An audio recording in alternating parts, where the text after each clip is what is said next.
Night settles with a hush so gentle it feels like a hand smoothing the edge of time.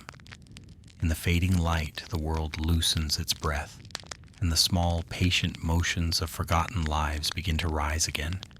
Quiet hands, quiet work, quiet endurance across centuries.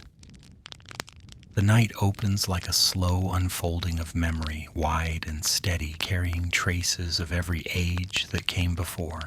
In this soft beginning, the world feels weightless, as though time itself has decided to move more gently, drifting instead of pushing forward. The air holds a faint scent of earth cooling after a long day, and the horizon glows with the last pale ember of light. It is in these quiet moments, when the noise of the world has finally eased, that the small gestures shaping human history rise into view. The unnoticed motions, the steady hands, the patient breaths. Across the span of centuries, the story of humanity was rarely carried by the loud or the grand. It lived instead in simple movements repeated day after day. A tool lifted, a thread pulled through a loom, a seed pressed into waiting soil. These gestures guided entire eras without ever announcing themselves. They were not the acts of kings or conquerors, but of ordinary people who shaped their world with the soft persistence of habit. Their work built homes, stitched garments, carved stone, healed aches, ferried ships across dark water, and governed lands with calm restraint. Every motion, no matter how small, became part of a long, unbroken rhythm. And that rhythm is what we follow tonight. It begins with the quiet thread of time. The sense that behind every movement lies another and another, stretching backward until the distinction between past and present dissolves into a single gentle line. It leads us into the dim workshop of a medieval tooth puller, where iron tools meet trembling breath, not in violence but in weary care. It spreads through markets and workshops, where cloth becomes culture, where the patience of spinning and weaving transforms the world into color and texture. It drifts through halls of queens who rule not through force but through attention, steady, balanced, precise. From there the rhythm widens, carrying us across seas that pulse with wind and tide, across mountains where faces are carved slowly from stone, across valleys where dust settles into memory. Each chapter is simply another breath, another motion in the same endless pattern, to build, to mend, to endure, to rest. Tonight's journey is not about triumphs or tragedies. It is about the soft weight of effort, the quiet beauty of creation, and the calm that lingers when the day's labor fades. Through each section, the world grows slower, more patient, until all that remains is the gentle pulse beneath everything, the long thread that ties centuries together. As we walk through these histories, the noise falls away. What remains is the rhythm of hands working, the hush of seasons turning, the steady rise and fall of breath across ages. You are not asked to think, only to drift, to let the calm of their lives become the calm of your own, and to follow the quiet pattern as it moves through time, soft and unbroken.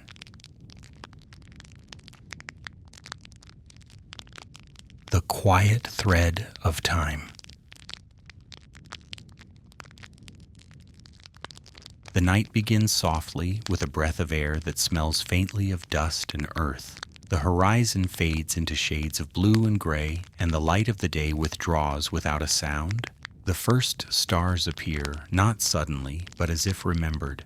The world feels wide and endless, yet close and familiar, as if every sound has slowed to match the steady rhythm of the heart. Across the quiet of this night, the memory of hands moves through time. Hands that once shaped clay into bowls, lifted stones to form walls, wove fibers into cloth, or traced words on parchment now long faded.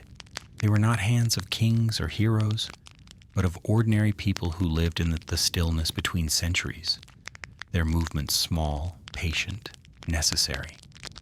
These gestures became the quiet foundation of everything that followed.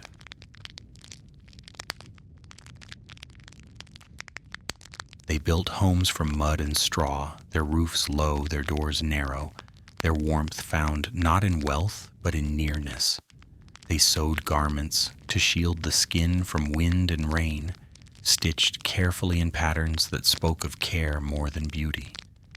They healed pain with herbs gathered at dawn, with cloth warmed by firelight, with silence that understood more than words.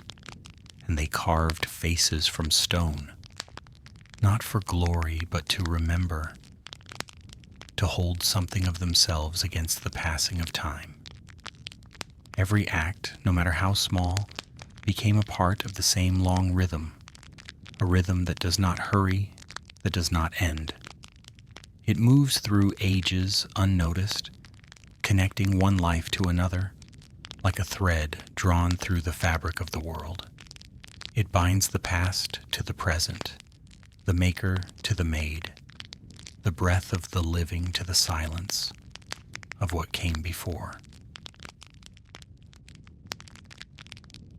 If you listen closely, you can feel it beneath everything, beneath the turning of the earth, beneath the weight of the sky, beneath even your own heartbeat. It is the rhythm of those who came before, of those who worked and rested and dreamed in the same long pattern. Time folds gently around them, and their memory hums softly in the dark. The world turns slowly. Seasons rise and fall. The same wind that brushed the faces of the ancient passes now through the trees outside your window. The same stars that guided sailors across unending seas still shine above, patient and unmoved. Nothing is truly lost. The gestures of the past remain, hidden in the texture of stone, in the grain of wood, in the warmth of firelight, in the quiet persistence of life continuing. Tonight, we drift through that rhythm. We follow the path of small gestures that once filled entire lives. A man working with tools of iron, his breath slow and steady. A weaver at her loom, the soft beat of thread against thread. A queen beneath shifting skies, her calm gaze resting on the world she holds together. And the patient hands that carved faces into mountains so that memory itself could rest within the earth. The air around us thickens with their presence, not as ghosts, but as traces. The calm that remains after effort, the silence left behind by centuries of work. Their stories no longer need to be told. They are carried in the shape of what endures: a road, a bowl, a fragment of cloth, a stone wall touched by rain, each one a sentence in the long, quiet language of humanity. As the night deepens, the sounds of the world grow softer. A window creaks, the wind slides through the grass. Somewhere far away, a river moves slowly toward the sea. These sounds join the rhythm, becoming part of the same endless thread. You breathe with it, slow and unhurried, feeling how every breath belongs not only to you but to the long story of those who once breathed before. There is no beginning here and no end, only movement and rest, the rising and falling of time itself. The world turns, steady and patient, and with it you drift, weightless, timeless, carried by the quiet thread that has always been. the tooth puller.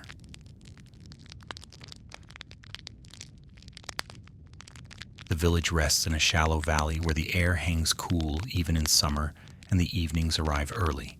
Mud walls line the narrow lanes, their surfaces cracked and pale like old clay. Roofs of straw slope low, patched with moss, bending slightly under the weight of the wind. Smoke curls from chimneys in thin gray ribbons, drifting toward the fading sky. Somewhere far away, a hammer strikes once, then twice, then stops. The day exhales. The noise of work gives way to the hum of crickets and the slow beating of distant hooves on the dirt road beyond the fields. Inside a small wooden room dimly lit by firelight, a man prepares his tools. The air smells of iron, soot, and the faint sweetness of herbs drying on a rope near the window. The walls are lined with shelves that hold jars filled with salt, vinegar, cloth, and a few coins wrapped carefully in twine.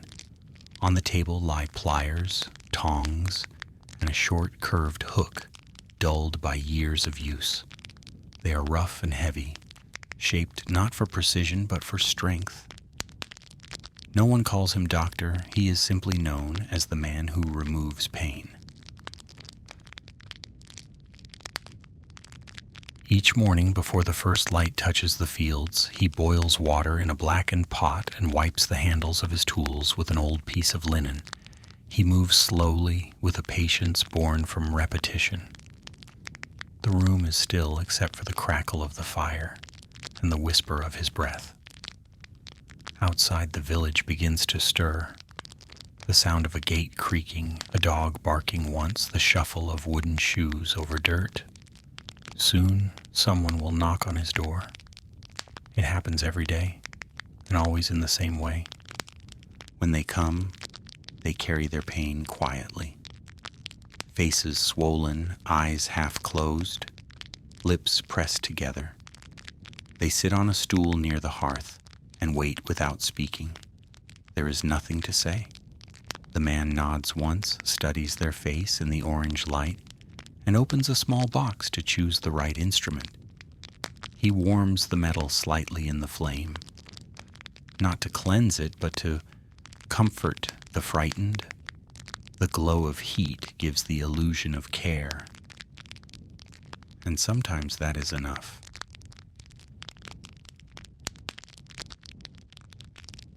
He works by firelight. His hands are steady, his breath slow. He grips the tool, places it carefully, and waits for the body to still itself. There are no prayers, no questions, only a quiet acceptance. Then comes the twist, the pull, the crack, a small sound sharp and final, echoing off the walls. The patient exhales, sometimes a sob, sometimes a sigh, and it is done. The tooth drops into the basin with a dull click, joining others that look almost the same. Yellowed, chipped, imperfect. He rinses the mouth with salt water, presses a folded cloth against the wound, and waits until the bleeding slows. The pain does not vanish, but it changes shape. It becomes manageable, almost bearable. When they leave, they thank him in whispers. He nods again, returns to his chair, and sits in the glow of the fading fire. He does not count the coins they leave behind. He does not need to. The value of his work is measured in silence, in the pause between screams, in the quiet that follows when the worst of it is gone. There are no miracles here, only endurance. Tooth by tooth, ache by ache, he gives the village a small kind of relief. It is not beauty, but it is care. As seasons turn, the world outside changes, but the workshop remains the same. In winter, frost gathers on the window panes, melting into thin trails that shimmer in the early light. In summer, flies hum lazily in the corners, and the air smells of damp earth. He grows older, slower. The hair at his temples turns the color of ash. The lines on his hands deepen, his fingers stiffen around the handles of his tools.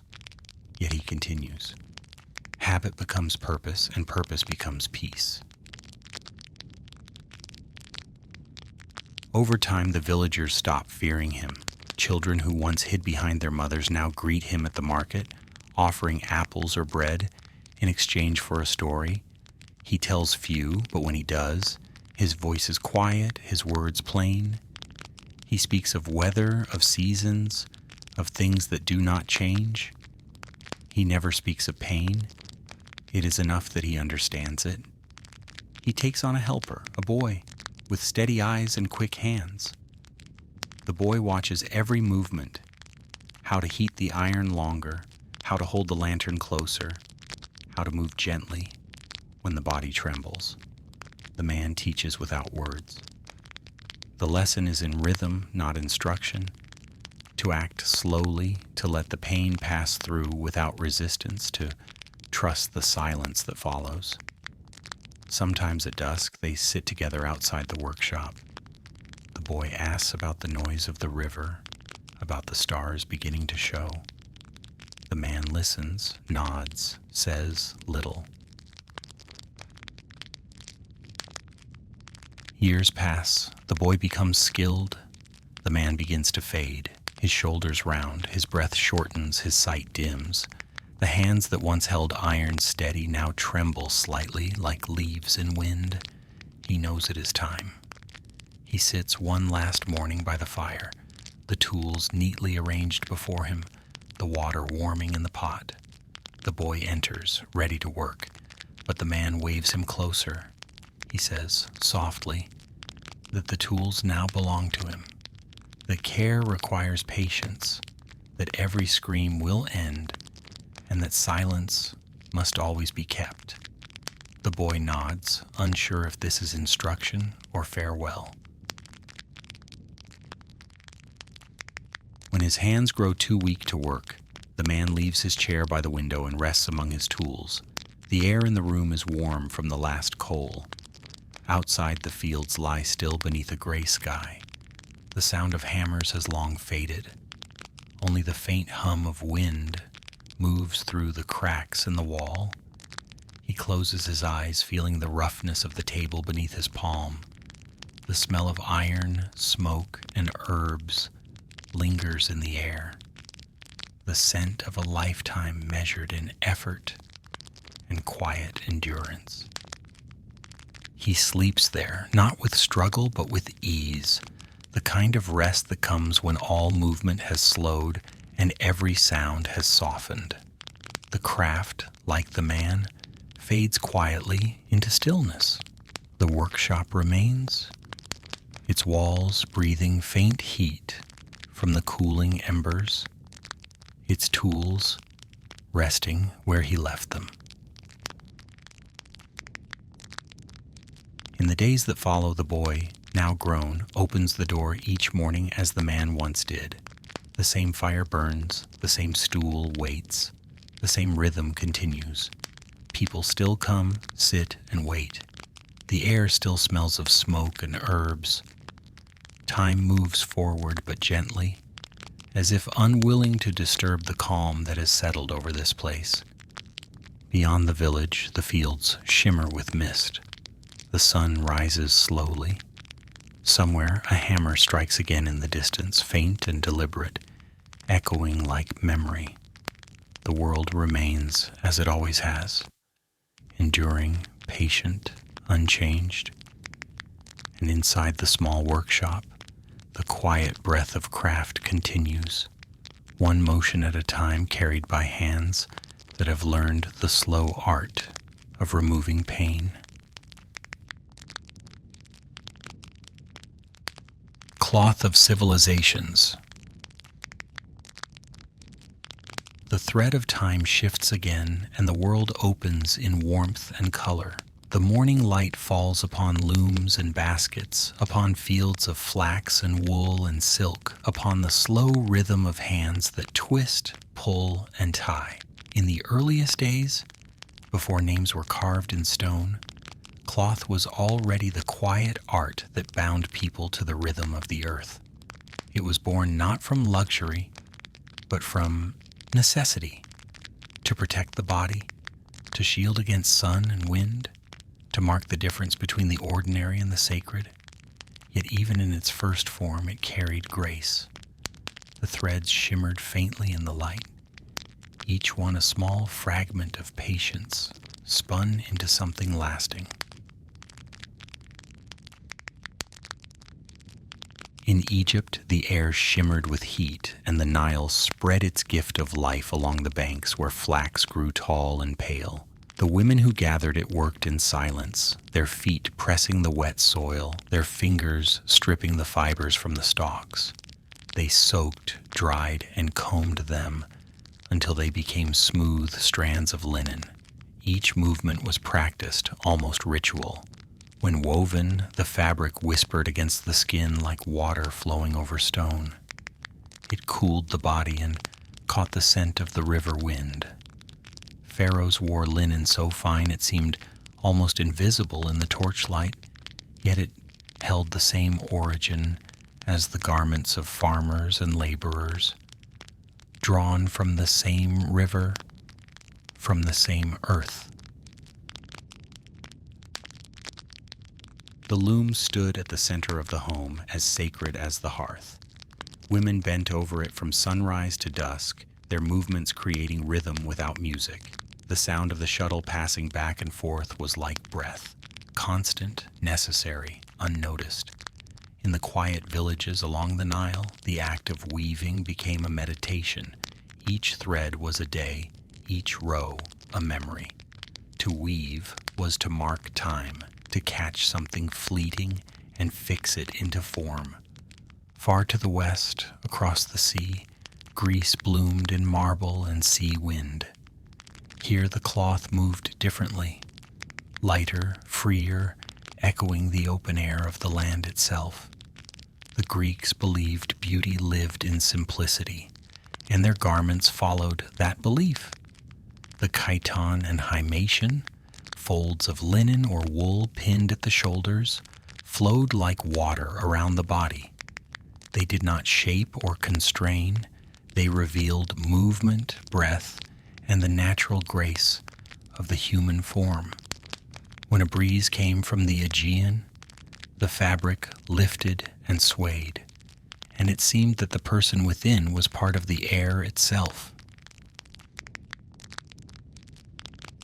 In small workshops scattered among the whitewashed houses, dyers worked beside vats of indigo and saffron. The smoke that rose from their pots carried the scent of earth and sea salt. Their hands, stained with blue and yellow, told stories of labor.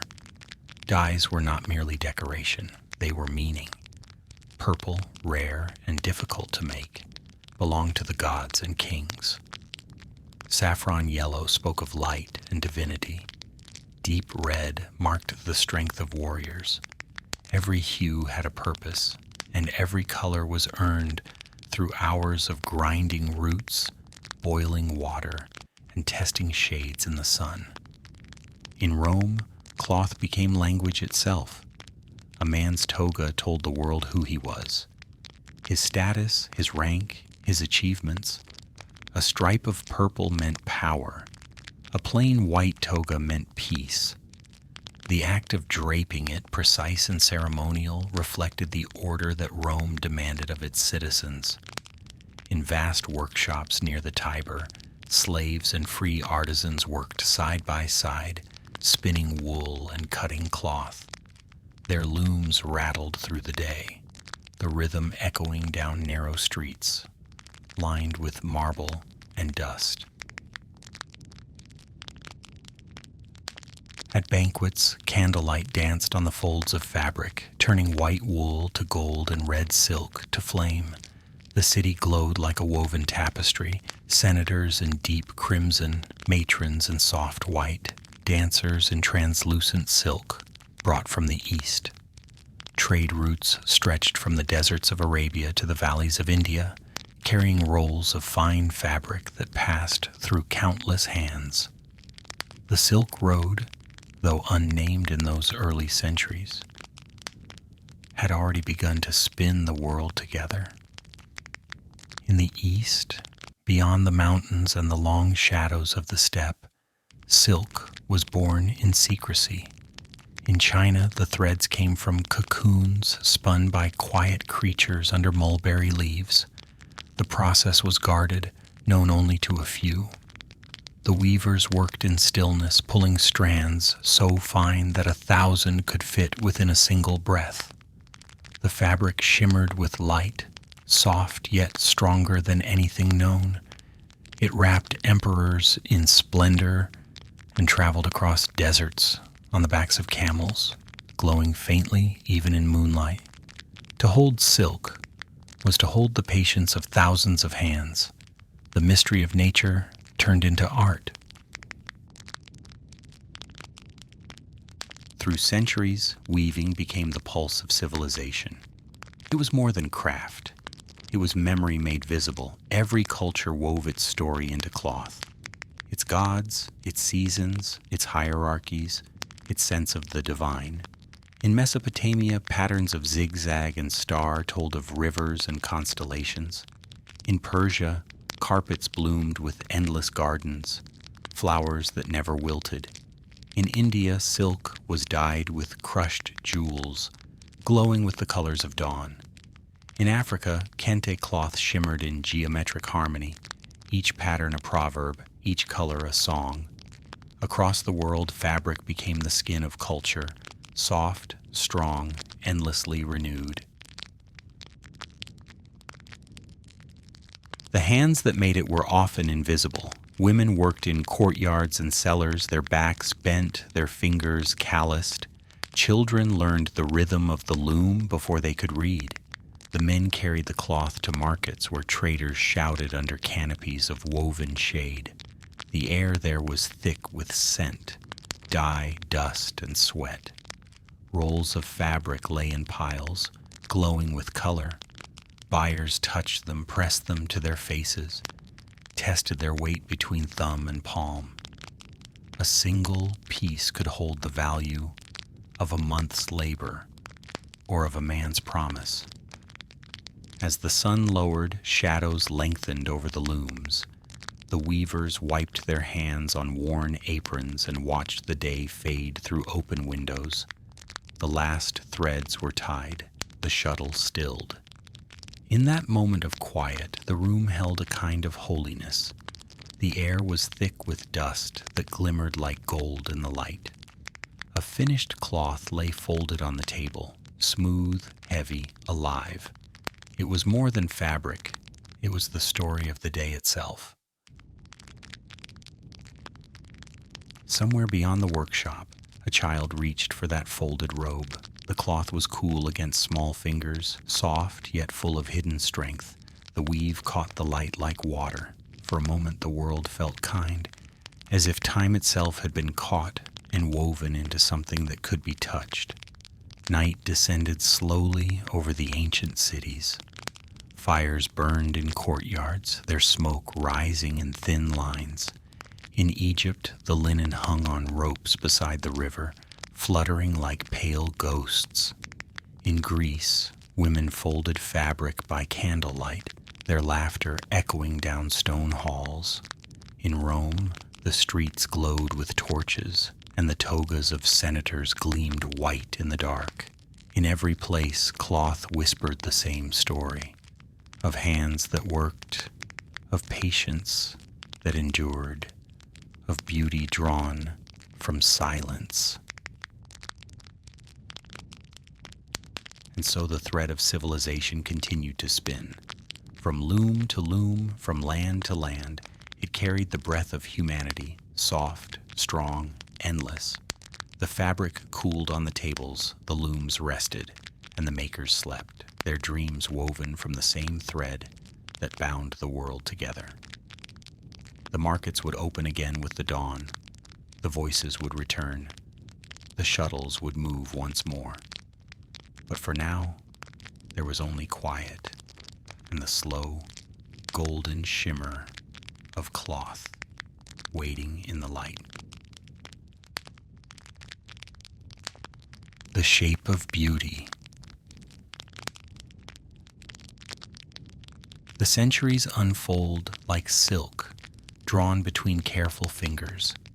The air of the ancient world glows with light and dust, and within that light, beauty begins to take shape. Not as something fixed, but as something breathed. It is seen in posture, in the fall of fabric, in the way gold catches the edge of the sun. Across temples and palaces, from the deserts of Egypt to the marble courtyards of Athens and Rome, the body becomes a canvas upon which power and grace are painted. Fashion is no longer a need. It becomes a form of language, a system of silent signs, understood without words. Every hem, every color, every thread speaks. In the courts of Egypt, beauty carries the weight of eternity. The pharaoh's palace gleams with stone polished to mirror brightness, reflecting the gold of jewelry and the sheen of linen. Men and women alike anoint their skin with scented oils drawn from lotus and myrrh. The air is heavy with fragrance, a warmth that clings softly to every surface. The fine linen, almost transparent, moves like water when touched by wind. The body beneath it is not hidden but honored, shaped by balance and ritual care. Even the poorest among them, when they wash in the Nile and comb their hair smooth, share in this pursuit of harmony. To be clean, to be ordered, is to be in tune with Ma'at, the principle of truth and balance that holds the universe together. Jewelry here is more than adornment. It is protection, a form of quiet magic. Amulets carved in lapis or turquoise rest against the heart, warding off chaos. Bracelets shaped like coiled serpents gleam under the sun, their metal warmed by skin. Every piece is both beauty and prayer. As the day ends and the desert air cools, servants fold the linen robes of their masters and mist them lightly with oils. The garments, though plain in shape, carry the dignity of craft. The weave is so tight that even the smallest fiber catches light. Beauty in Egypt is not in excess, but in precision, a stillness that mirrors the calm of the Nile itself. Across the sea in Greece, beauty shifts from the divine to the human. The gods are still honored, yet they are shaped now in the image of man. The sculptor's hands carve marble into forms so alive that shadows seem to breathe. Here, beauty is measured in proportion. The line of a shoulder, the angle of a wrist, the soft curve of a robe as it falls from the waist, all are studied and repeated, in stone and cloth alike. The garments of the Greeks, simple folds of linen or wool pinned at the shoulders, do not confine the body but reveal its natural rhythm. When one walks, the fabric moves like air. When one stands still, it drapes like calm water. The Greeks call it symmetria, harmony of parts, balance in motion. A beautiful person is not one who wears jewels or dyes, but one whose gestures are serene, whose voice is measured, whose presence does not break the silence of the world but joins it. Even soldiers, after battle, bathe and oil their skin, combing their hair before offering thanks to the gods. Beauty, for them, is discipline turned gentle, strength without aggression, motion without haste. In the quiet of evening, women gather near fountains, their laughter echoing between stone walls. They dip hands into cool water, letting bracelets clink softly as they braid their hair. The scent of olive oil fills the air. Around them the city slows, the sea darkens into silver, and every sound grows soft. The perfection of the moment lies not in wealth, but in ease, the natural grace of being alive. Then Rome rises, vast and hungry for meaning. In its marble courts, beauty becomes spectacle. Fashion is no longer only expression, but declaration, a visible map of power. The toga, carefully draped, tells a story before a word is spoken. Its color, its border, its texture signal rank and virtue.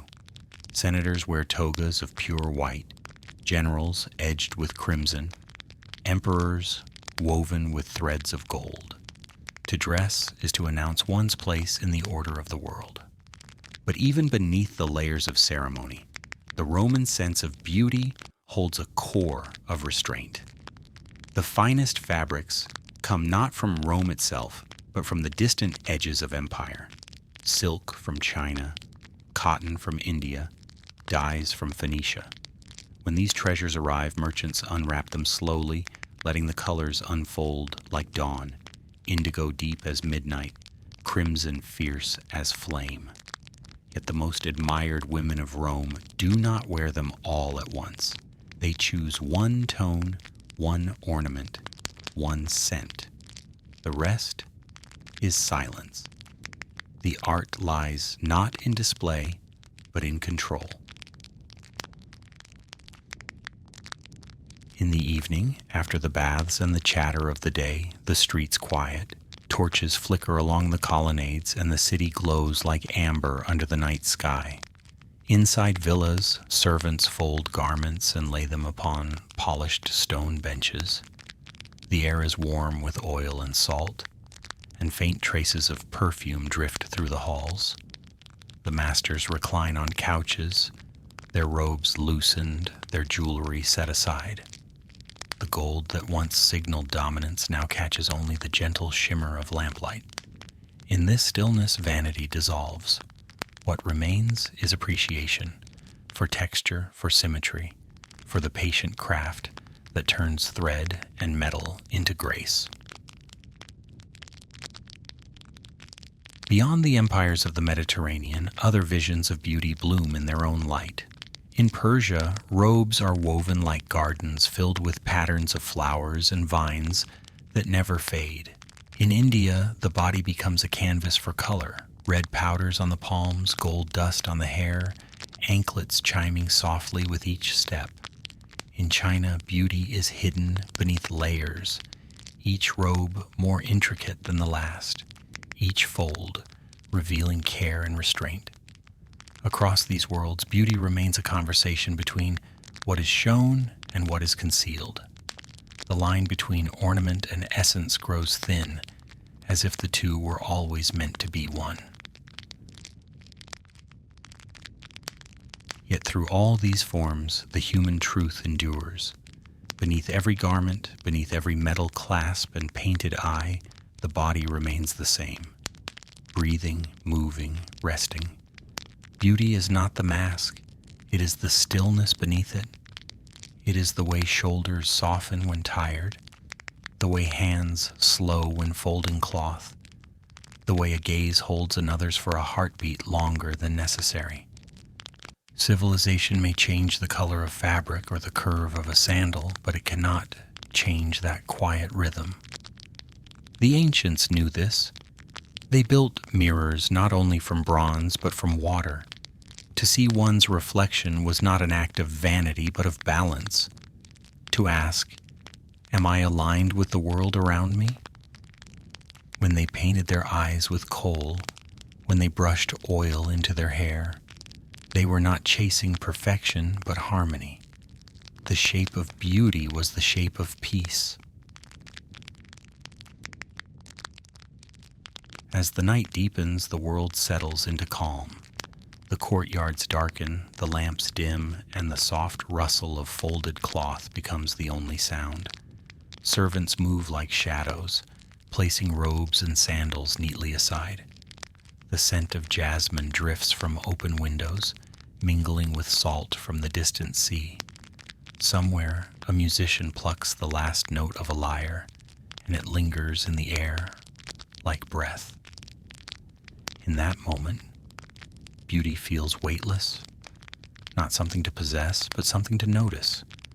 The gleam of gold against skin, the whisper of silk on stone, the stillness of a figure seated in the fading light. Everything that once shouted power now speaks in a softer voice. The world breathes evenly.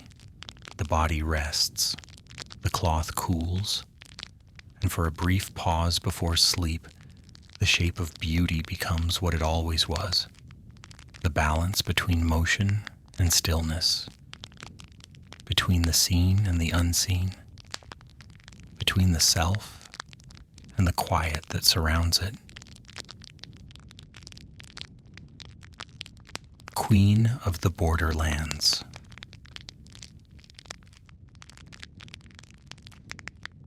The world grows smaller here, shaped by wind and stone. Beyond the mountains, the land breaks into rough valleys and silver rivers, where borders fade and reappear with every season. It is a place of thresholds, not fully east or west, not wholly war or peace. Within its heart stands a citadel of pale marble and red banners, its towers rising like quiet thoughts above the hills. The people who live in its shadow speak softly, as if sound itself must be rationed. They say the queen who rules them does so with hands that never tremble and with eyes that see what others overlook. Her name is Tati, the queen of the Borderlands. She walks through her halls at dawn when the air is cool and the torches have not yet been extinguished. Her footsteps fall without echo. The marble beneath her feet has been worn smooth by years of motion, by the slow rhythm of her pacing mind. Outside, the banners lift in the early wind, their crimson fabric catching light from the rising sun. From the balcony, she can see the line of mountains, their peaks faded to blue. Somewhere beyond them, soldiers still march, traders still haggle, and borders still shift like dunes. But here, within these walls, the only sound is the faint rustle of her gown and the whisper of parchment being unrolled. Tati rules not by decree, but by attention. Her power lies in stillness, in the way she notices the uneven thread in a servant's sleeve or the faint crack in a goblet's rim. She listens more than she speaks, her gaze resting long enough to make silence feel like speech. Those who serve her learn to move gently, to align their gestures with hers. Slow, deliberate, without waste. A scribe once wrote that her calm could still a room more effectively than any order. When she lifts a hand, even the wind seems to pause. Her days are a study in patience. Letters arrive from the outer provinces, sealed in wax, the color of blood. She reads each one by the light of the morning, the thin edge of her knife cutting through the seal in a single motion. Reports of harvests, of river crossings, of small skirmishes flicker before her eyes. She marks the margins with ink so faint it seems to sink into the page. When she replies, her handwriting is precise, a narrow, looping script that carries neither urgency nor hesitation. Words, like her rule, move in measured balance. At noon, she walks through the court where light filters down through latticed stone. The air smells of rosemary and iron. A cup of water sits beside her hand, and when she lifts it, the gesture is slow enough to catch the reflection of her face in its surface. She drinks without hurry, as though she were tasting the passage of time itself. Courtiers approach, bowing deeply, their armor softened by the heat. They speak of roads and taxes, of petitions and births. She listens, then nods once. Her decisions are rarely dramatic. They are small adjustments. A shipment delayed by a day, a messenger sent by a different route, a sentence rewritten before it leaves the palace. Her rule is not a storm, but a steady breath. When the sun lowers, she retreats to her chambers, where light turns gold on the stone walls. The floor is covered with carpets woven in distant cities, gifts from emissaries long gone. Each thread carries a color of another world, saffron from the south, indigo from the sea. She sits by the window and writes again, not to command but to remember. A list of repairs, a note of gratitude, a line of poetry copied from an older scroll. Her hands are slender, the fingers marked by ink. Outside, the world stirs. The wind from the borderlands brings the scent of smoke and pine, and faintly the sound of hoofbeats far beyond the hills. The queen listens without turning her head. She knows that kingdoms are like fabric. Pulled too tightly, they tear. Left too loose, they unravel. Her gift is the space between, the tension that holds without breaking. She rules not through conquest, but through the quiet art of preservation.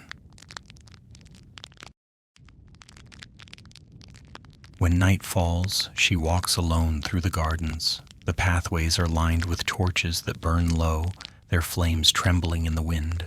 Her gown trails softly across the grass, its hem dark with dew. The scent of mint and wet earth rises around her. Somewhere, a fountain trickles with the sound of sleep. She pauses by a marble bench, running her hand across its surface. Cool, smooth, unyielding.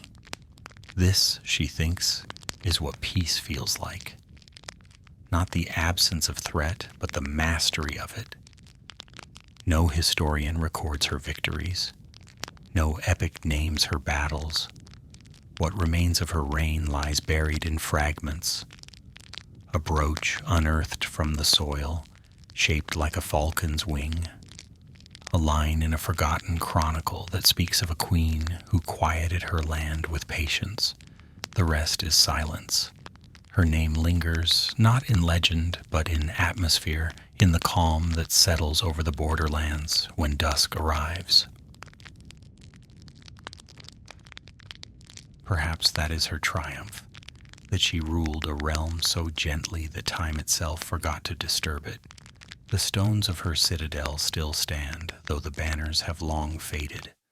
Travelers who rest there at night say the halls feel warmer than the air outside, as if they still remember her presence. When the wind moves through the corridors, it carries a faint sound, not words, but the rhythm of her steps, light as thought. And so Queen Tati remains, not in memory, but in the quiet between memories. Her story is not one of conquest or collapse, but of endurance, of a stillness so complete it became a form of strength. In the history of kingdoms, such peace is rare. It leaves behind no monuments, no triumphal gates, only traces, a pattern of footsteps on marble, the scent of oil and paper, the calm that lingers when all else has gone. The quiet rule. Power, when gentle, leaves almost no mark. It moves like water through the crevices of time, shaping everything without breaking anything. Long after the queen's voice has faded, after her banners have turned to dust, the rhythm she once set still lingers. Quiet, steady, familiar. The world forgets her name, but not her pattern. It remains in the way doors are opened at dawn, in the way candles are lit before prayer, in the way the land exhales at the end of every season. Her rule has dissolved into habit, into custom, into the unseen gestures that make the world feel calm. The queen's counselors grow old first. Their voices, once sure and sharp, become slower, softer, full of pauses. They still meet in the same chamber, where light falls in long, thin lines through carved stone. The air smells faintly of parchment and oil, the scent of age and memory. They speak of roads that need repair, of harvests that came late, of rivers that shift their course. They no longer speak of her, but every word they say carries the shape she left behind. Decisions are made with patience. Disputes end with silence instead of fire. Her discipline has become their instinct. Outside the palace walls, life continues with the same quiet order. The farmers rise before the sun, walking through fields that glimmer faintly with dew. They move as their parents did, planting by the same stars, cutting grain by the same winds. The rhythm of their work is the rhythm of her rule, unhurried, exact, respectful of time. They do not know her name anymore, but when they bless their tools in the morning, when they pause to share bread under a tree at noon, it is her peace they are repeating. In the city, merchants open their stalls as the bells sound faintly across the river. They arrange their wares in lines of symmetry, as if some quiet memory guides their hands. The markets are smaller now, the trade routes slower, but the calm endures. When night falls, torches flicker against the stone, and smoke curls into the air, in spirals that dissolve gently into the stars. A traveler passing through might sense something different here. A stillness in the crowd, a softness in the way people speak.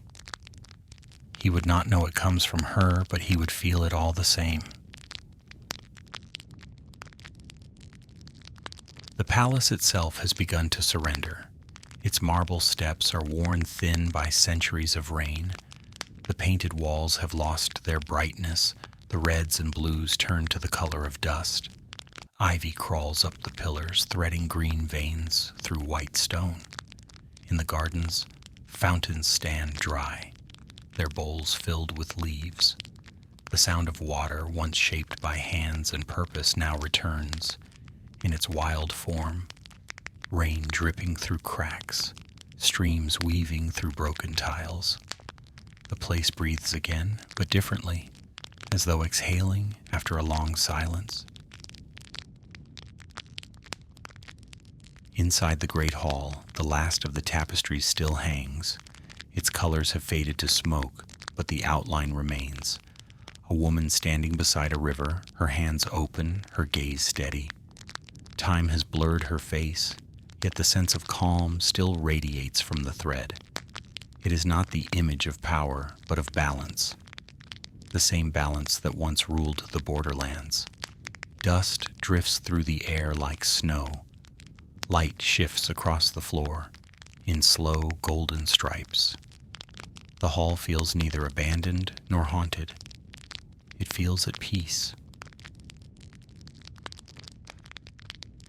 Beneath the floors, the remnants of her world lie buried.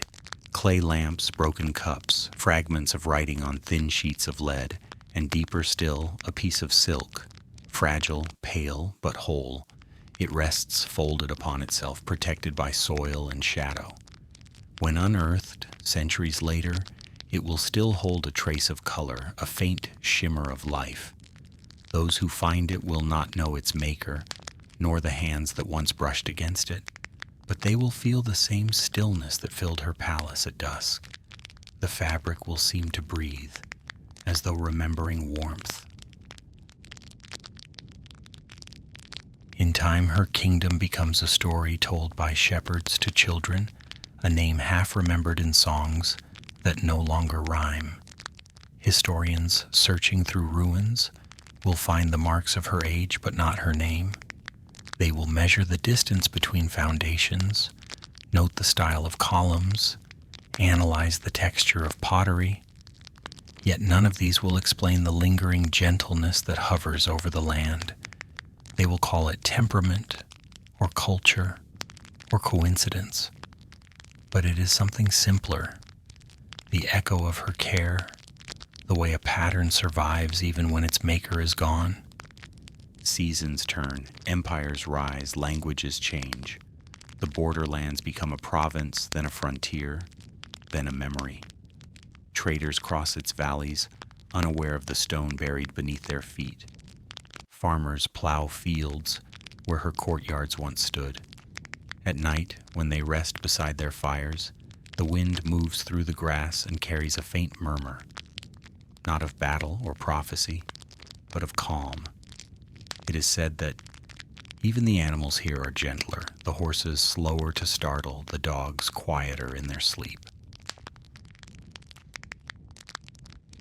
Some centuries later, a scholar walking among the ruins writes in his notebook, "There is peace in the air here, as if the ground itself remembers kindness.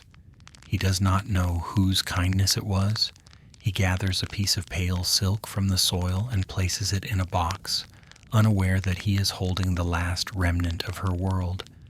The thread glows faintly in the afternoon light, not from brilliance, but from endurance. The vines thicken, covering what remains of the palace walls. Roots twist through the stone, binding what once was regal into the shape of the earth. Water moves beneath it all, slow, patient, carrying fragments of marble and memory downstream. The voices of courtiers have turned to echoes, and those echoes have turned to wind. Only the rhythm remains. Farmers still harvest in the same order. Servants in distant towns still light candles before dawn. 1,000 small gestures, repeated without knowing why. And so the Queen's rule continues, invisible yet intact. Power, when gentle, never dies. It sinks into the grain of things, into soil, into water, into the habits of hands. The world forgets the crown but remembers the calm. Each act of care becomes a thread woven into time, strong enough to hold, even when the names unravel. In the end, the land itself becomes her monument, not the stone walls, not the broken throne, but the silence that drapes across the fields at dusk. The air carries the faint scent of rain and earth, the same perfume that once lingered in her garden. Somewhere, beneath the weight of centuries, a piece of silk still lies folded, its color pale but unbroken. It is enough.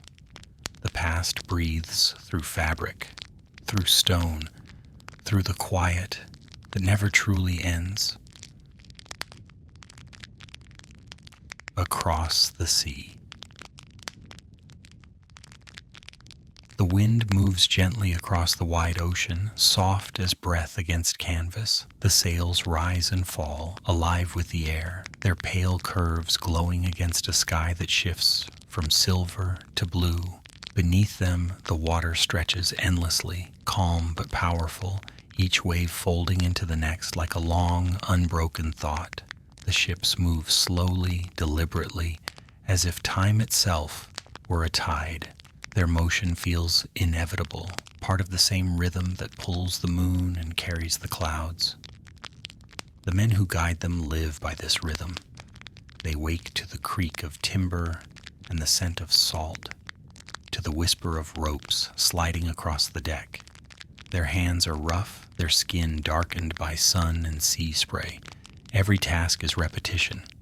Tie the knot, coil the rope, check the line, mend the tear. The sea allows no haste, only endurance. They move not with urgency, but with patience, learning the art of small, careful gestures that keep them alive. Days pass without measure. There are no calendars here, no boundaries but the horizon. Morning begins when the light glows on the water, and evening arrives when it fades. The world between is an expanse of sameness, and yet the men find comfort in it. They polish the brass until it mirrors their faces. They scrape barnacles from the hull, sing low songs that drift across the waves. When the canvas rips, they patch it with hands steady from long practice. When the ropes fray, they weave new strands from the old. The sea has its own language. The sound of it changes with the hour, soft as breath at dawn, sharp as steel at noon, heavy and endless when night falls. The men do not speak of fear, though they feel it often. Instead, they listen. They learn the pitch of the wind, the hum of the current, the sigh of the ship as it turns. The ocean teaches them what patience feels like. The the space between storms, the silence after thunder, the trust that the wind will return. At night, the world becomes nothing but stars. The horizon disappears, leaving the ship suspended between sky and sea. The stars are countless, scattered like fragments of forgotten maps. The men lie on their backs, eyes open to the vastness, and for a moment, the distance between heaven and water seems smaller than their breath. Some whisper prayers, others count the constellations. All of them feel the same quiet truth, that they are part of something immense and gentle, something that asks for surrender, not control. Weeks turn into months. The water remains constant, the sky unchanging.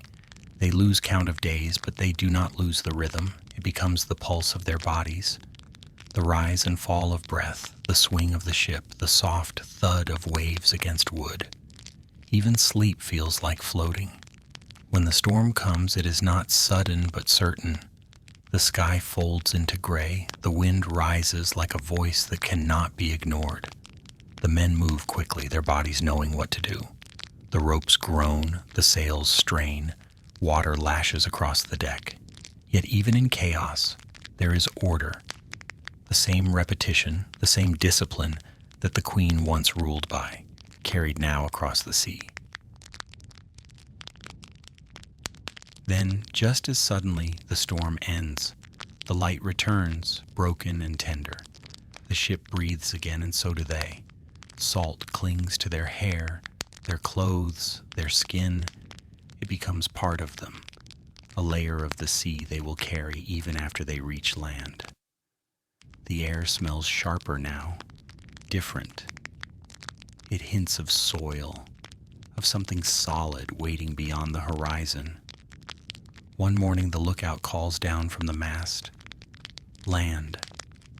The word moves through the ship like fire through dry wood, not shouted but heavy with meaning. They crowd the rails, eyes straining to see. A line of green appears first, then cliffs, then the soft rise of trees. After months of endless water, the sight of earth seems unreal. When they finally anchor near the shore, the men stand for a long time before disembarking. Their legs, shaped by weeks of motion, tremble slightly on steady ground. The earth feels both solid and strange, as if it too were still moving beneath them. The land smells of pine and damp earth, of moss and iron and life. Birds move in the air, their wings flashing white in the sun. The men breathe deeply, tasting the scent of distance and arrival. They begin to unload their cargo, barrels of grain, tools, woven cloth, and small boxes filled with letters. Yet these ships carry more than goods. They carry habits, ideas, and songs. The gestures of work, the patterns of thought, the quiet discipline learned under sail, all cross the sea with them. They build with what they have. Timber replaces stone, hands replace machines. The first huts rise by the shore, made of branches and rope, roofs sealed with pitch. Smoke curls from fires that smell of sap and salt. The men work without speaking much, their rhythm unchanged. Strike, lift, breathe, rest. When one tool breaks, another is made. When a wall collapses, it is rebuilt. Straighter this time. Each action is small, but together they form something lasting. In time, the settlement grows. Paths form where feet have passed too often to leave grass behind. Fences appear, then wells, then gardens. The same pattern repeats: effort, rest, creation, silence. They do not call it civilization, yet that is what it becomes. A memory of order carried across the sea. The hammer falls, the saw hums, and between the sounds there is peace. When evening comes, lamps glow behind glass. their light soft and golden. Smoke drifts upward in slow ribbons, carrying the scent of pine and burning resin. Children chase each other through the dusk, while the elders sit by the fire, their faces calm in the fading light. The sea lies far behind them now, but its voice remains, a low whisper beneath everything, reminding them of the vastness they crossed. Sometimes, when the wind shifts, they pause. The sound of it against the trees is almost like the sound of waves. They close their eyes and remember the deck beneath their feet, the taste of salt on their lips, the endless motion of the horizon. It is not nostalgia they feel, but recognition. The sense that the same rhythm endures, whether on water or land. The sea is not gone. It lives in the way they build, the way they rest, the way they speak softly at night. Years later, new ships arrive, following the same route. The men who step ashore find towns waiting, small but alive. They hear hammers ringing in the distance, see sails drying on lines beside wooden homes. The ocean they left behind seems to echo in these places, in the order of the streets, in the patience of the workers, in the silence between each breath of wind. The old rhythm continues, passed from one world to another, reshaped but never broken. And when the night falls again, as it always does, the lamps burn low and the sea's voice returns, not loud, not sorrowful, but soft and constant, as if whispering through the fabric of the world. Everything moves, everything rests, everything returns. The stone faces. The mountain rises beneath a pale blue sky, vast and unyielding. Its ridges shimmer faintly in the morning light, dusted with shadow and gold. The air here is thin and cool, carrying the scent of stone, pine, and distance. For centuries it has stood untouched, its slopes shaped only by wind and rain. But now at its base, a new sound begins, the quiet hum of labor, a rhythm older than speech. Men gather in the half-light, their figures dark against the pale stone. They move with purpose but without haste. Ropes coil at their feet, hammers glint in the sun, and the scent of sweat and dust mingles with the morning air. The foreman raises a hand and work begins. The first strike echoes across the valley, sharp, clear, final. It is followed by another, then another, until the mountain vibrates with their effort. The noise becomes its own kind of heartbeat. They climb the scaffolds carefully balanced between sky and stone. Each step must be sure, each movement exact. The ropes creak, the chisels bite. The dust rises in slow, shimmering clouds. The men do not look down. They know the danger of hesitation, the weight of the world that waits below. Their hands are calloused, their arms thick with the memory of repetition. They chip and smooth, mark and measure until their bodies move in time with the rhythm of the mountain itself. The work is not for glory. It is a task, a duty, a way to shape the world into something that endures. They carve faces into the granite, eyes, noses, mouths, emerging slowly from the surface. Each strike of the hammer sends a spray of pale powder into the air. It drifts like smoke, clings to skin, settles in hair, in lungs, in the folds of clothing. When they pause to breathe, the air tastes of stone. They cough, wipe their faces with the back of their hands, then continue. The mountain absorbs their labor. What once was flat begins to deepen. Shadows form where there were none.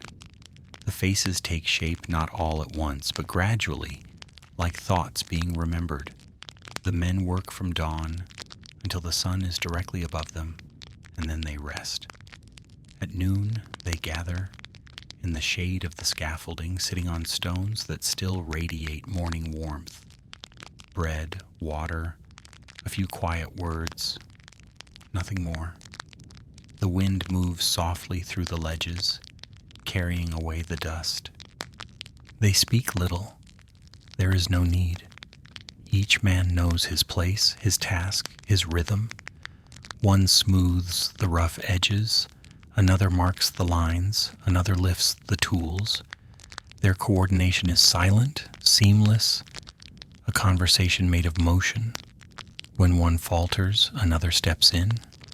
When one tool breaks, another hand replaces it. They have long since learned that speech wastes breath, and breath is precious at this height. The only voices here are those of wind and steel. As years pass, the work continues. Seasons shift around them. Snow in the winter, green in the valleys below, come spring. Yet the rhythm remains unchanged. The same hammer strikes, the same dust rises, the same light falls on the same faces. What began as rough outlines now carries expression. The eyes are wide and deep, the mouths still and calm. They seem to breathe with the mountain, to watch over it in silence. For the men who carve them, the faces are not symbols or saints. They are simply the work, the sum of days and effort, the proof that they were here. Their children will walk the same paths, touch the same stone, and see their father's marks still fresh beneath the dust. The mountain, once distant and wild, has become part of their story, and they part of its. Sometimes, when the light fades early, they stop and look up. The stone faces catch the last glow of the sun, turning gold before dusk. In those moments, the workers feel something close to reverence, not for the figures they carve, but for the endurance of the mountain itself. They are only shaping what already exists, giving the earth a form it was always meant to have. When the wind rises, it whistles through the scaffolds, turning the ropes into faint music. The dust dances in the air like smoke from a forgotten fire. Below, the valleys fade into mist, and the rivers shimmer like threads of glass. The world seems vast and unmeasured, yet their work is precise, focused, endlessly patient. It is through repetition that they find meaning. Each day is the same, yet never wasted. Years turn to decades. The youngest among them grow old. The older ones vanish into memory. Still the mountain changes, stroke by stroke. Faces appear where none were before, calm, solemn, eternal. They stare outward toward the horizon, unblinking, their features softened by time. The men who carved them are gone, but their rhythm remains, carved into every line of stone. When the final hammer falls, the silence that follows feels enormous. The scaffolds creak one last time. Tools are stacked neatly in the dust. No one cheers. There is no ceremony, no announcement, no song. The men simply descend the mountain as they always have, their boots leaving faint prints in the sand. They do not look back. The work is done, and the mountain will remember what they no longer need to. At dusk, the sun touches the carved faces one final time. The light moves across cheek and brow, glinting in the shallow hollows of the eyes.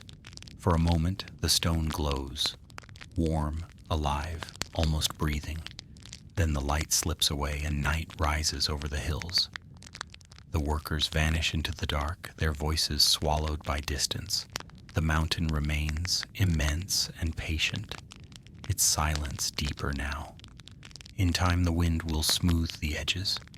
Rain will trace lines through the carved eyes.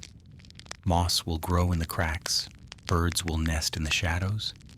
Yet the faces will stay. They will watch as centuries unfold, as forests rise and fall, as rivers change their course. They will see everything and speak nothing. Their expression will never alter.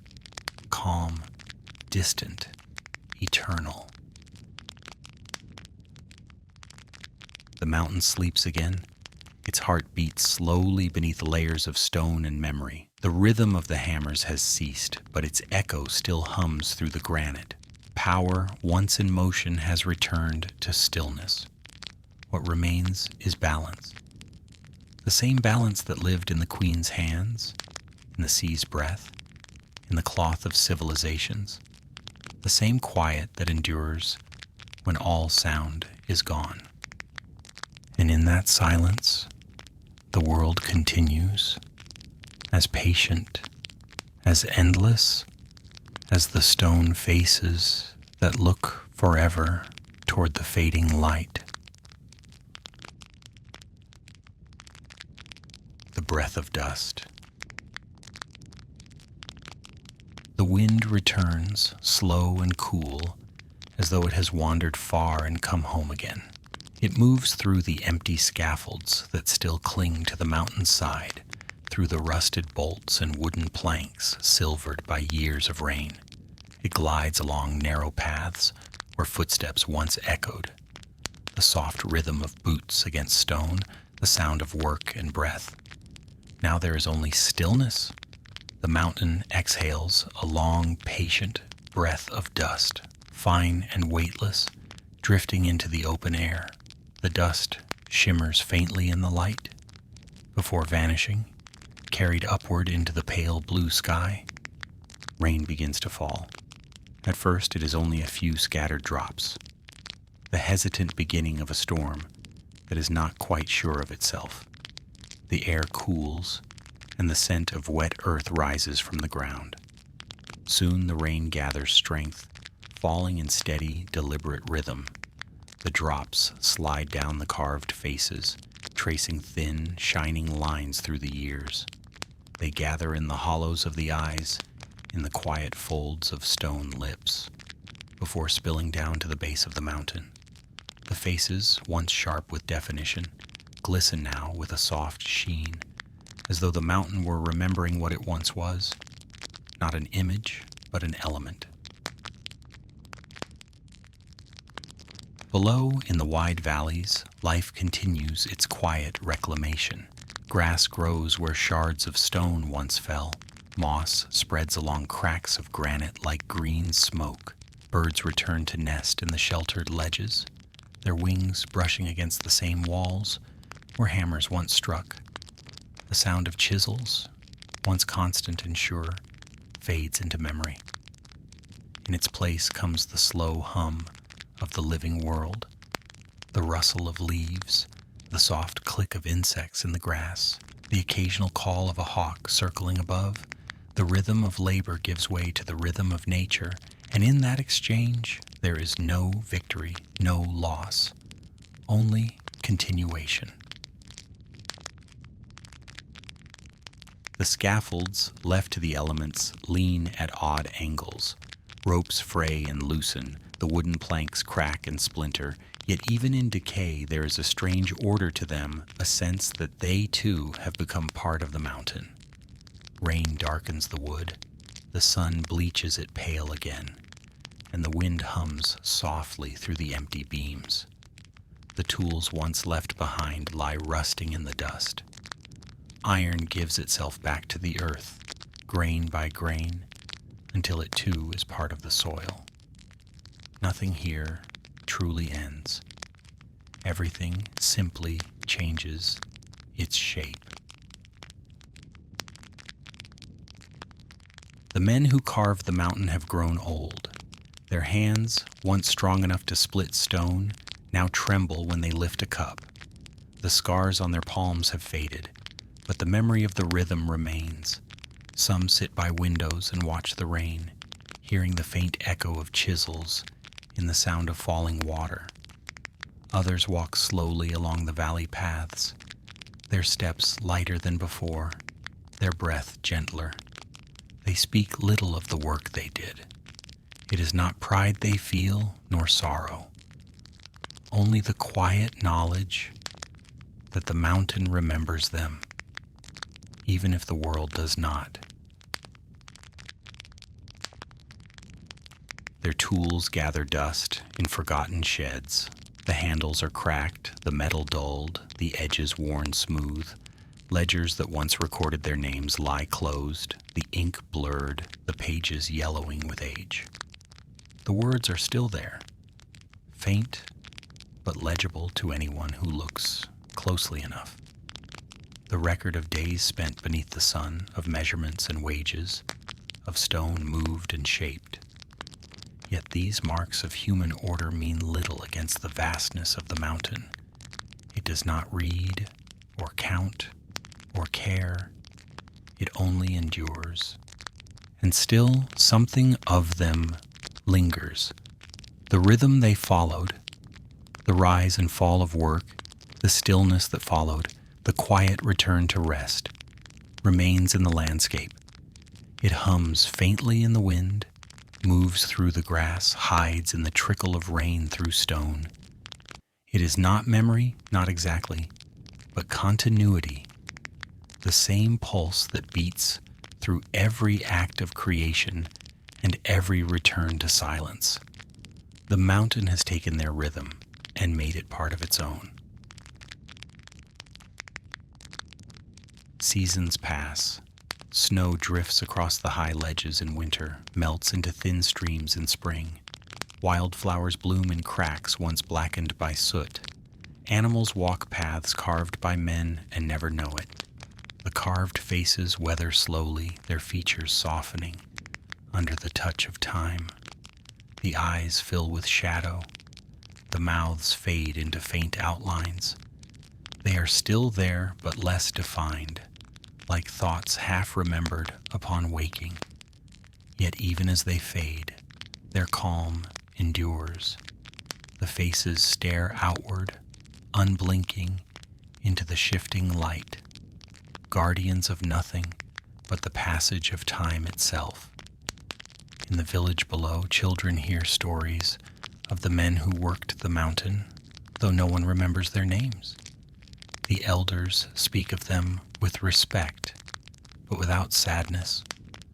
They gave shape to stone, they say, and the stone gave shape to them. It is enough. When the children climb the foothills and look up at the mountain, they do not see labor or history. They see only quiet, a vastness that seems to breathe. Time folds over itself like cloth.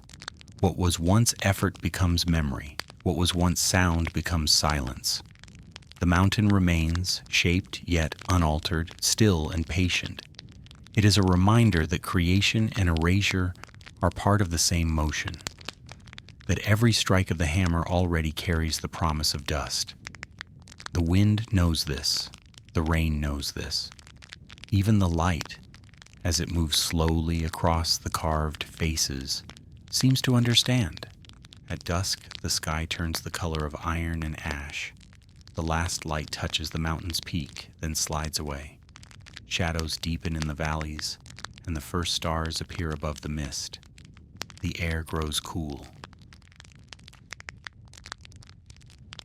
The wind rises again, moving through the empty scaffolds with the soft voice of memory.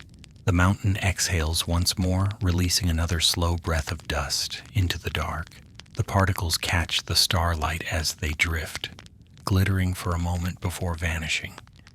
In that brief shimmer, that delicate dance of light and dust, the world feels whole.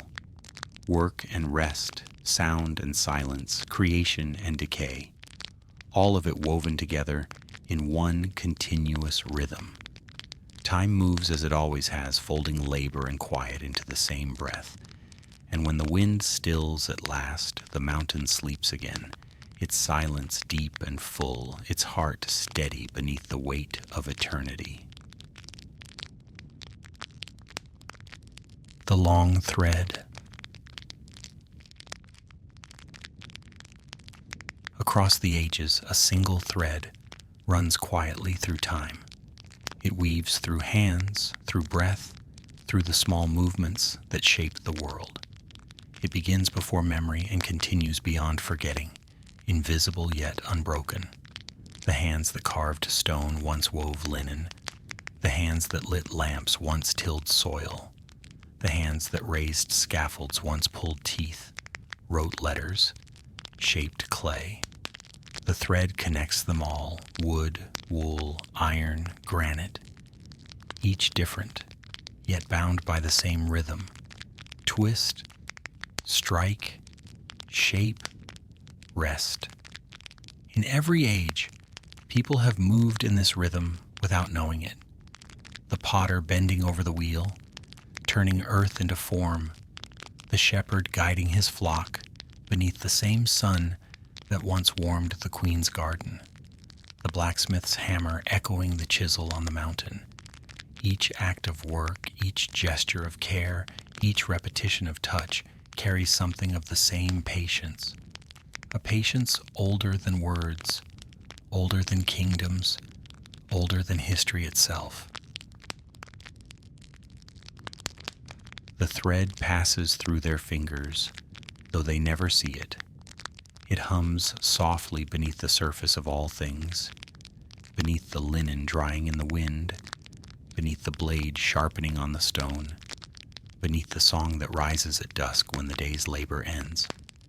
It is not a thread of power, but of continuity, quiet and enduring. It binds without holding, moves without control, stretches without breaking.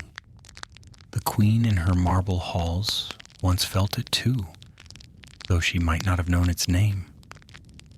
In the stillness of her evenings when she walked through the garden and the scent of dew rose from the grass, her hand brushed against a leaf in the same way a farmer's hand brushes against the stalk of wheat. The motion was the same, simple, attentive, without thought of command. Her rule, like the weaver's craft or the carver's stone, was an act of shaping. Power, like thread, only endures when drawn gently. Far from her palace, a weaver sits beneath the loom. Her hands move in quiet rhythm, twisting fibers into strands, strands into fabric. She does not think of the mountain or the queen, but the thread runs through her fingers just the same. The sound of the shuttle echoes the sound of the hammer, the same pulse of effort and breath. The cloth she makes will touch the skin of a child, or perhaps cover a body at rest. It will soften, fray, and vanish. But for now it holds, patient, real, alive. And somewhere on the mountain, a worker leans into his chisel, carving a face that will outlast him.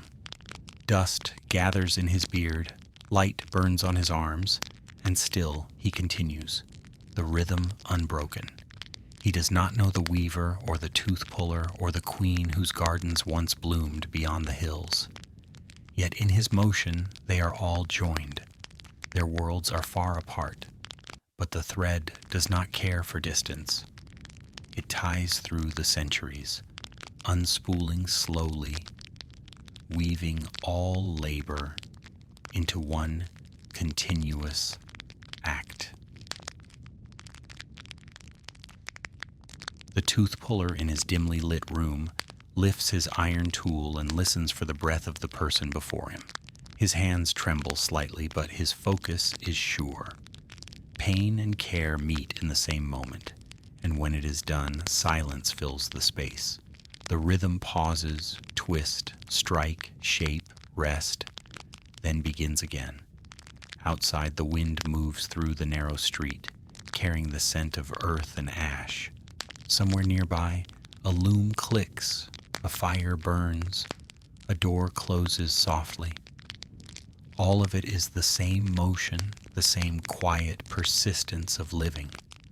As the centuries pass, the materials change. Stone gives way to iron, iron to glass, glass to light. Yet the rhythm does not fade. The farmer still bends to the soil. The craftsman still shapes with care. The weaver still follows the motion her mother taught her, never needing to name it. Even the modern hand tapping a key, guiding a pen, holding a cup, all move with the same instinct. The thread is within them too, invisible but constant, stretching through every gesture of work and every pause between breaths. The world grows louder, yet beneath its noise the old rhythm remains. Every act of creation joins the same unbroken chain. The tooth puller, the weaver, the queen, the carver, all part of the same slow pattern that built and softened the world. They never knew one another, but they worked in harmony across time, their lives overlapping in the texture of history like layers of fabric. Even the dust of their bones becomes part of the thread, folded back into the soil that feeds the next act of creation. In the end, nothing stands alone. The past breathes quietly within the present.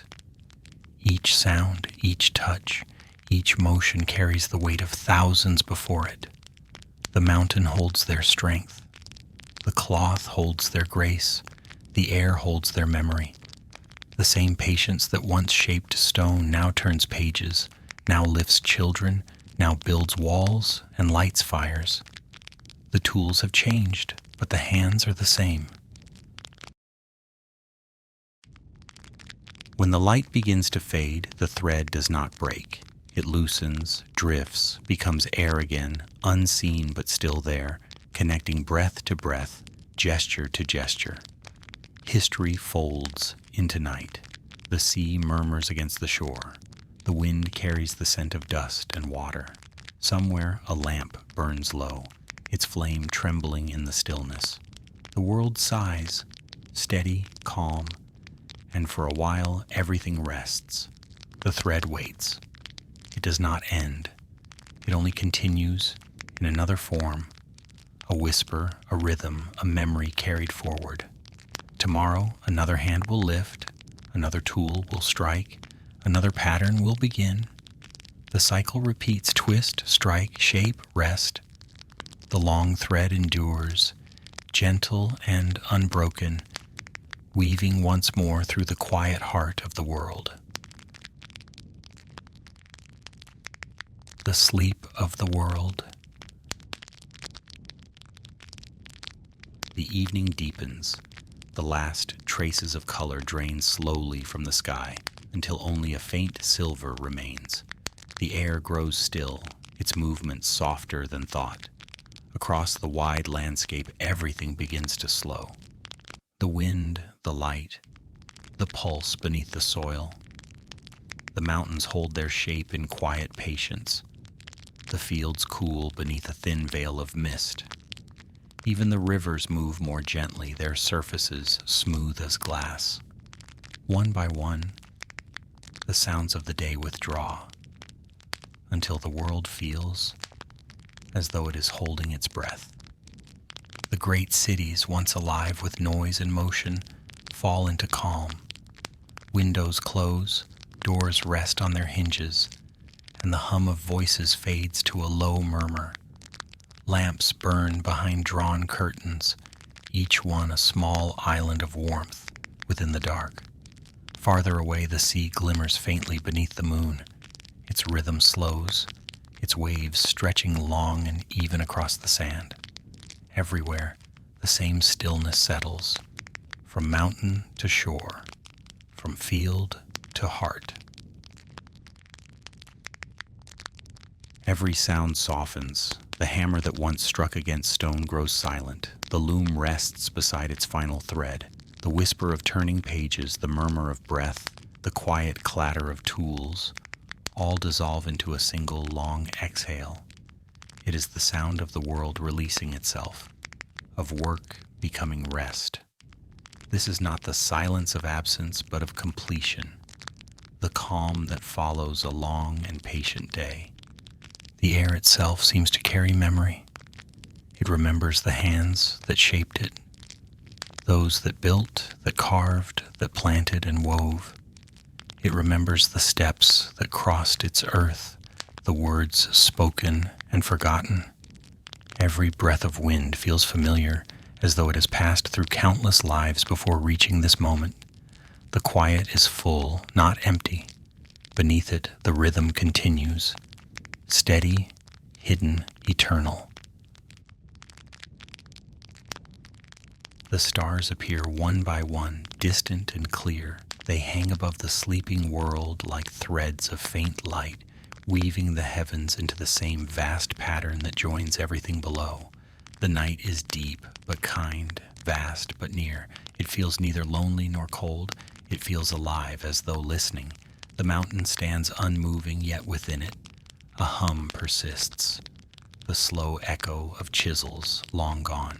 The sea, calm at last, dreams of the hands that once guided its sails. You rest within that same rhythm. The centuries drift around you like dust, made of light, settling softly upon your thoughts. The air feels lighter now, the weight of time gentler. You breathe in, and it feels as though the world breathes with you. The same rise and fall, the same quiet surrender. You are part of the stillness, part of the long thread that runs through every moment before this one. Somewhere beyond sound and distance, the thread continues. It weaves through darkness and light alike, unbroken, unseen. It ties the hammer to the loom, the stone to the sea, the breath of the living to the calm of the world. In its motion, everything finds rest. The mountain dreams of the ocean dreams of the stone. The air drifts through them both, carrying the hush of their endless conversation. The night deepens further, and the earth exhales once more. The stars shimmer faintly, their light turning slow circles over fields and forests. The silence grows wide enough to hold all things, every sound that has ever been, every thought, every heartbeat. The world turns softly in its sleep, breathing in, breathing out. And in that breath, everything, the past, the present, the endless rhythm of being, comes to rest.